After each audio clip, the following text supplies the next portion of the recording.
Hey Film Buffs, welcome back to Film Feature 43. Today we're going to do another fan-requested 43 Facts video. This time we're talking about the 1994 classic, The Shawshank Redemption. So without further ado, let's get into talking about the facts. The Shawshank Redemption was a 1994 film based on a Stephen King novella called Rita Hayworth and the Shawshank Redemption. Stephen King has said that Shawshank is his favorite Stephen King adaptation, and he never cashed the $5,000 check that he was given for the rights to the film. He framed it, and years later sent it to director Frank Darabont with a note saying, "In case you need bail money, love, Steve." The penitentiary where the exterior shots for Shawshank were filmed was in Mansfield, Ohio, and it was so run down that they actually had to do some renovations before they started filming. The interior was so badly run down that it would have cost more money for them to renovate than just build a soundstage, so that's exactly what they did. The replica of the interior of the prison was built in an abandoned manufacturing plant by Terrence Marsh and was so realistic that a lot of people thought that it had once been a prison, according to director Frankie D. And on said soundstage, there was plastic over the windows with light shining in to give the illusion of daytime, and when they went on break, director Frank Darabont and Michael Poole, who was an extra, went to go get a coffee, and they noticed that one of the crew members had stuck the light too close to the plastic, which started melting it, almost causing a fire, which probably would have burned down the set. Citizens of Mansfield, Ohio wanted to be extras in the movie extremely badly, but a lot of them could not commit to being on set for multiple days because of their jobs, so people were taken from real halfway houses, a lot of them actually ex-cons, to be extras on Shawshank, and Jon Favreau auditioned for the role of the fat prisoner that gets beat to death by Captain Hadley. He has told Empire Magazine that it was his worst audition that he's ever done, and it inspired him to lose weight because of not getting the role. Morgan Freeman has said that Shawshank Redemption was a very difficult movie to film, but it was almost not a Morgan Freeman film. Clint Eastwood, Harrison Ford, Paul Newman, Gene Hackman, Robert Redford, and Robert Duvall were all considered for the part of Red in the Shawshank. Charlie Sheen read the script for Shawshank Redemption and loved the part of Red so much that he told the filmmakers that he would do it for scale, and he also said that he would do a 30-minute test screening for the part, and the filmmakers didn't think that was a good idea, so he wasn't cast. In the novella, Red is a middle-aged white Irishman, but Frank Darabont wanted Morgan Freeman so badly because of his deep Morgan Freeman voice. Get busy living or get busy dying. So that's why he was cast. During filming, Darabont watched Goodfellas every Sunday and drew inspiration from that film while making Shawshank, specifically the narration and how the movie shows the passage of time. In a departure from normal narration, Morgan Freeman actually recorded all of the narration before filming began, and then they played it over the scenes while they were filming to get the rhythm and the pacing down. Turns out,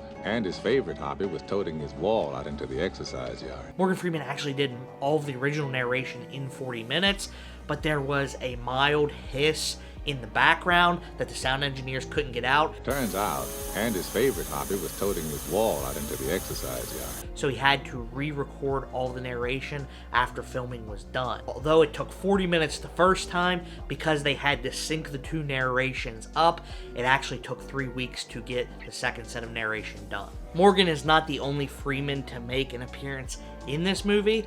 He's not even the only Freeman to play Red. In the scene where Red is up for parole, we can see a younger picture of him in his file. That's actually Morgan Freeman's son, Alfonso Freeman. And Alfonso can also be seen in the scene where all the new prisoners coming in. He's the inmate in the background yelling "fresh fish." Tim Robbins was not the only one to play Andy Dufresne as well.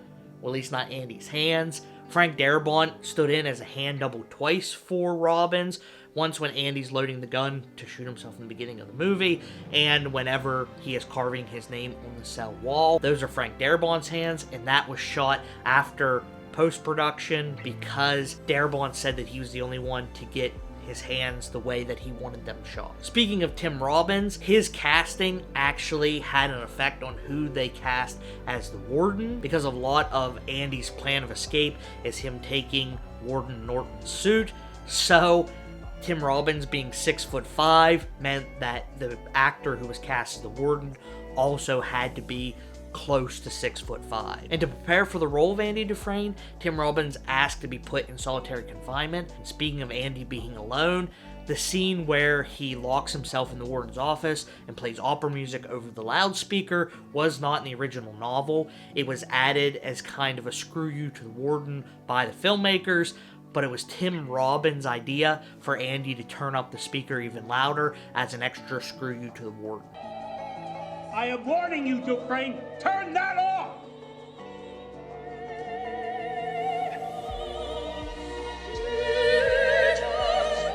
And another screw you to the warden, when Andy's rock hammer is found, it's found in the Bible, in the book of Exodus, which is where the Israelites escaped from Egypt, so there's a little bit of symbolism there. Speaking of Andy's escape, Red describes it as the shitty pipe dreams, which is ironic because Andy literally crawled through a shitty pipe to achieve his dreams on the other side. Speaking of the poo-poo pipe, the poo in the pipe wasn't really poop.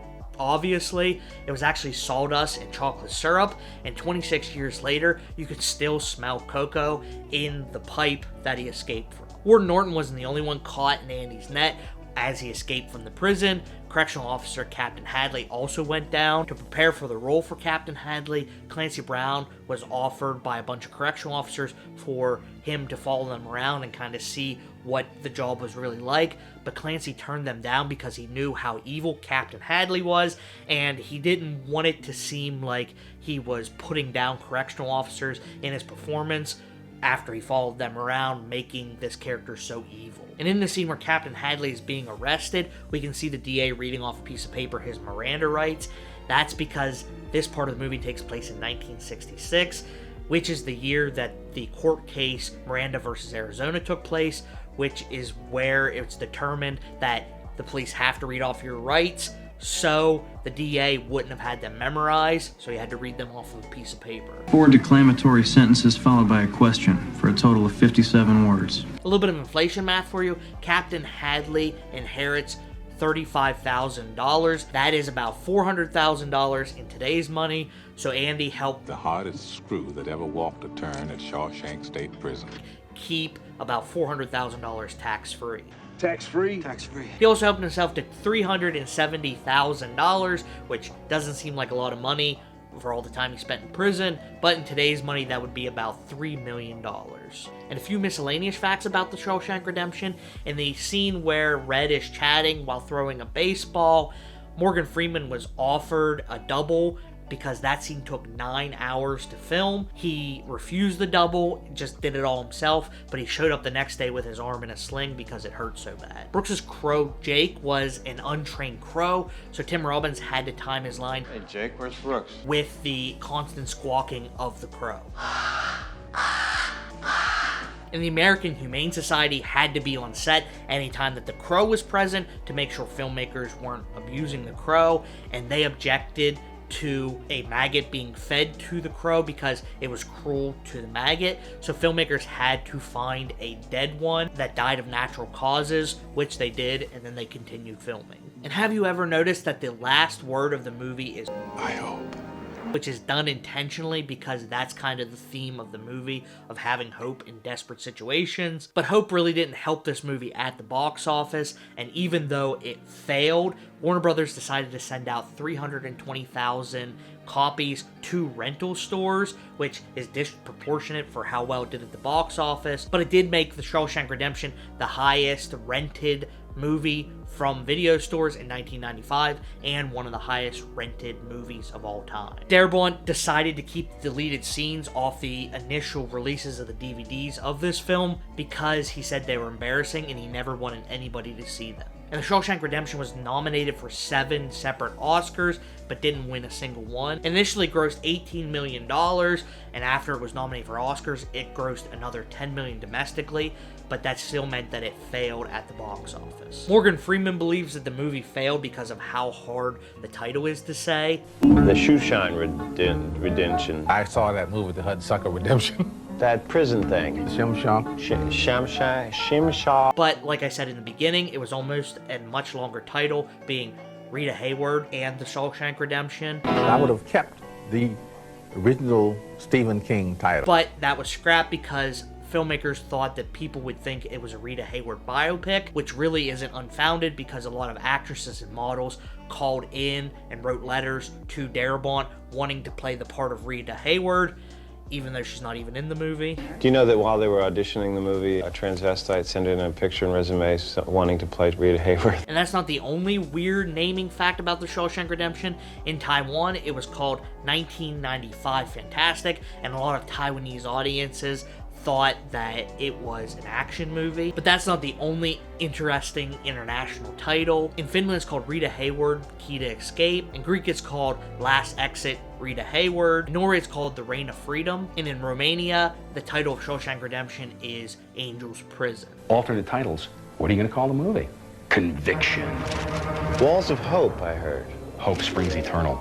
Zihuatanejo would have been a good title. Everyone would have remembered that. And that's all the facts I have about the Shawshank Redemption. If you have a movie you want me to cover, let me know down in the comments. And as always, thanks for watching, and I'll see you in the next one.